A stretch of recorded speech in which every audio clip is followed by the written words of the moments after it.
प्रदेश अध्यक्ष महक सिंह जी से वो भी आए, अपनी बात रखें। माननीय महक सिंह जी।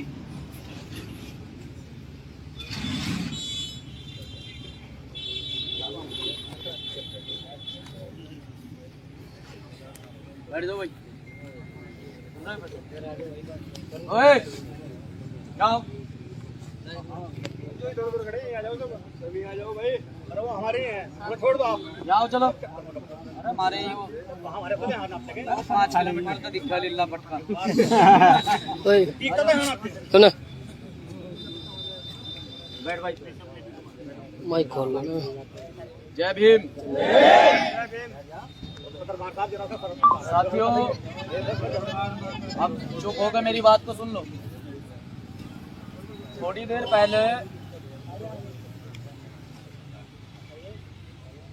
पहले जो है जितने भी मेरे सम्मानित साथी यहाँ बोल के गए हैं, मैंने एक बात थोड़ी देर पहले कही थी, क्योंकि समाज में कहीं ना कहीं एक गलत मैसेज जा रहा है और वो हम नहीं चाहते कि समाज का एक बच्चा जो है मनुवाद जातिवाद की भेंट चढ़ गया है, उसकी शहादत का इस देश के अंदर राजनीतिकरण हो, ये हम नहीं चाहते। तो इसलिए मेरी आपसे दरख्वास्त है, रिक्वेस्ट है, क्योंकि मैंने देखा है और मैंने यहाँ कहा भी था कि लिमिटेड लोगों को बुलवाया करो, क्योंकि मीडिया के लोग आपको लाइव दिखाते रहते हैं, चलाते रहते हैं।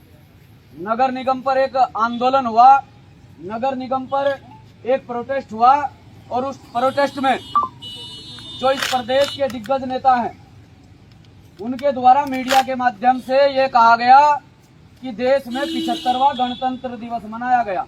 इसलिए मैं कहता हूं कि सोच समझ कर बोला करो। मीडिया में बोला गया एक एक शब्द पूरा देश देखता है।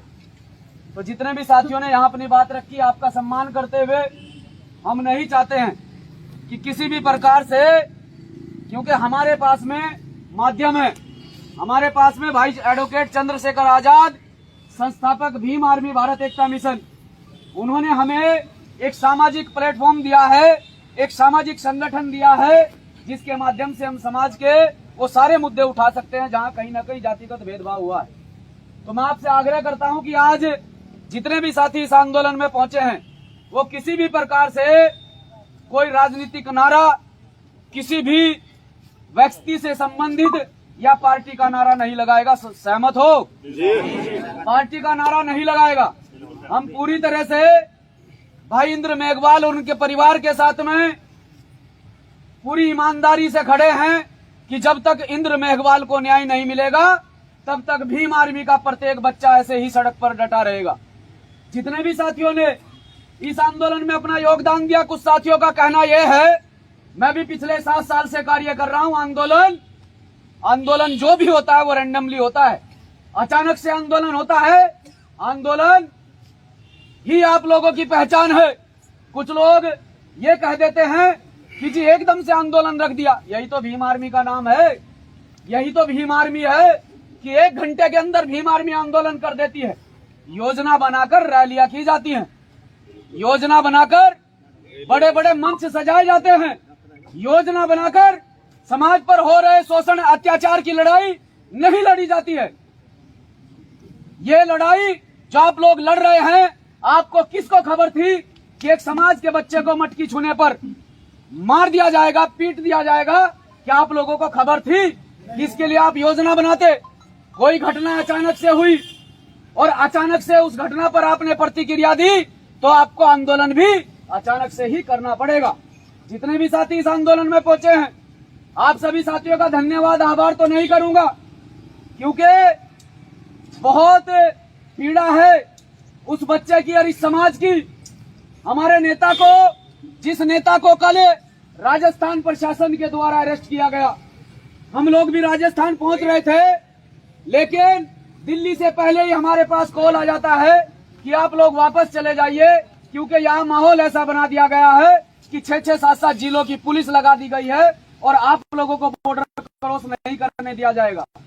माननीय राष्ट्रीय अध्यक्ष जी का आदेश हुआ कि सभी साथी जो है अपने अपने यहाँ जिला मुख्यालय पर जाकर ज्ञापन की व्यवस्था करें और जिला मुख्यालय पर जाकर ये बताए अपने प्रदेश के प्रशासन को और प्रशासन के माध्यम से अपनी प्रदेश की सरकार को कि अगर दलितों पर, इस देश के बहुजनों पर अत्याचार होगा तो मजबूरन हम लोगों को सड़कों पर आना पड़ेगा, हम लोगों को आंदोलन करने पड़ेंगे, क्योंकि ये सरकार आप लोगों को नहीं चाहती है कि आप लोग आगे बढ़े।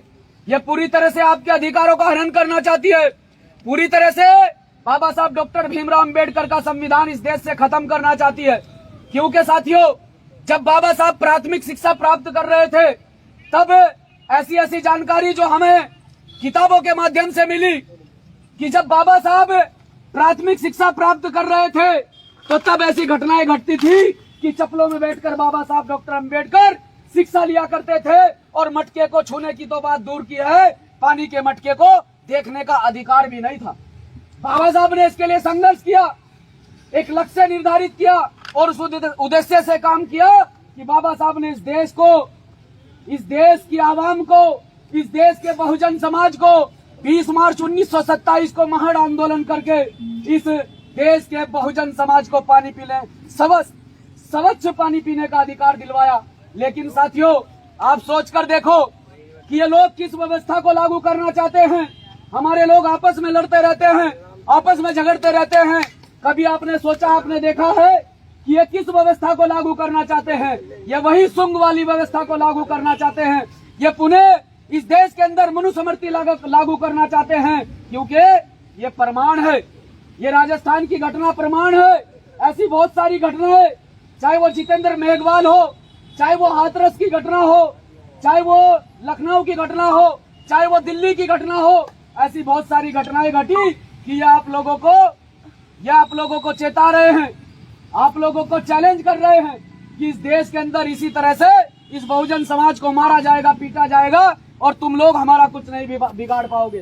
तो आपको यही कहने के लिए आया हूँ साथियों कि रात्रि के 8:30 बजे इस आंदोलन की कॉल दी गई थी। जितना हमें समय मिला उतना हमने रात भर कार्य किया और रात भर 1-1:30 बजे तक हम लोगों के बीच में संपर्क में रहे, लोगों को बताया, हमारी टीम ने संपर्क किया और लोगों को बताया, जानकारी दी इस आंदोलन के लिए। आप सभी साथी यहाँ पर पहुंचे हैं। हम ये आंदोलन भाई इंद्र मेघवाल को न्याय दिलाने के लिए ये आंदोलन कर रहे हैं, अपने नेता की रिहाई के लिए आंदोलन नहीं कर रहे हैं। क्योंकि मुझे पता है कि मेरा नेता इतना मजबूत है कि राजस्थान का प्रशासन, राजस्थान का शासन मेरे नेता को ज्यादा देर कैद करके नहीं रख सकता है। इसलिए मुझे मेरे नेता पर भरोसा है। रिहाई तो प्रशासन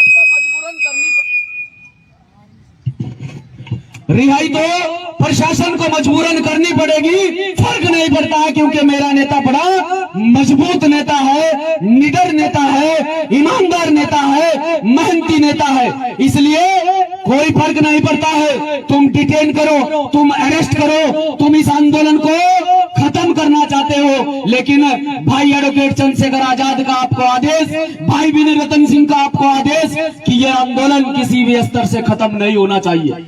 यह आंदोलन लगातार प्रत्येक प्रदेश, प्रत्येक जिले, प्रत्येक विधानसभा स्तर पर यह आंदोलन इसी तरह चलते रहने चाहिए। कल हमारे साथियों ने, चाहे भगवानपुर के साथी यहाँ पर बैठे हैं, जिम्मेदार मंगलोर के साथी यहाँ पर बैठे हैं, झबरेड़े के साथी यहाँ पर बैठे हैं और आज रानीपुर और हरिद्वार ग्रामीण और अन्य विधानसभाओं के साथी यहाँ पर बैठे हैं। आप सभी साथी जो हैं इस आंदोलन को लगातार आगे बढ़ा रहे हैं। साथियों, ये लड़ाई एक गरीब परिवार को न्याय दिलाने की लड़ाई है। ये लड़ाई अपने वजूद को स्थापित करने की लड़ाई नहीं है। ये लड़ाई उस बच्चे की लड़ाई है जिस बच्चे ने वो दुख, वो पीड़ा सही है, जिस परिवार ने वो दुख, वो पीड़ा सही है कि जिस दुख पीड़ा को आप महसूस भी नहीं कर सकते।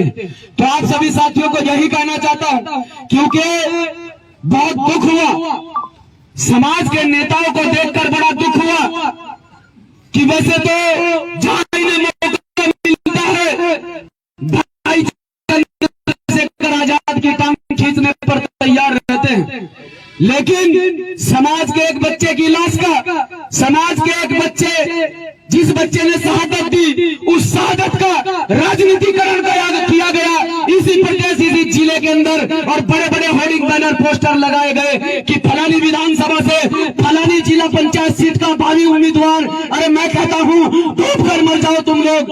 अगर एक बच्चे की लाश पर राजनीति करने के लिए आए हो तो डूब कर मर जाना चाहिए तुम लोगों को। मैं कहता हूँ कि पार्टी चले ना चले, राजनीति चले ना चले, अगर आपने इस सामाजिक आंदोलन को मजबूत कर दिया, इस समाज की लड़ाई को ईमानदारी से, लगन से, मेहनत से लड़ लिया, तो ये समाज खुद आकर आपको कहेगा कि आप लोग सक्षम हैं, आप लोग आगे बढ़िए। लेकिन समाज की इस लड़ाई को लड़ेगा कौन? समाज की इस लड़ाई को लड़ेगा कौन? हमारे नेता भाई एडवोकेट चंद्रशेखर आजाद जी कल से राजस्थान के अंदर प्रशासन के बीच में बैठकर संघर्ष कर रहे हैं, लगातार प्रशासन को चेता रहे हैं, लगातार वहां की सरकार को चेता रहे हैं कि अगर भाई इंद्र मेहगवाल, भाई का एक छोटा बच्चा, एक बालक, मेरे छोटे भाई के समान, जिसकी इतनी निर्मम हत्या कर दी गई कि जिसका यह बखान करना भी बड़ा मुश्किल है, जिसके बारे में कहना भी बड़ा मुश्किल है, कुछ कह नहीं सकता हूं। लेकिन साथियों, ये सामाजिक लड़ाई को, इस सामाजिक आंदोलन को हम लोगों को आगे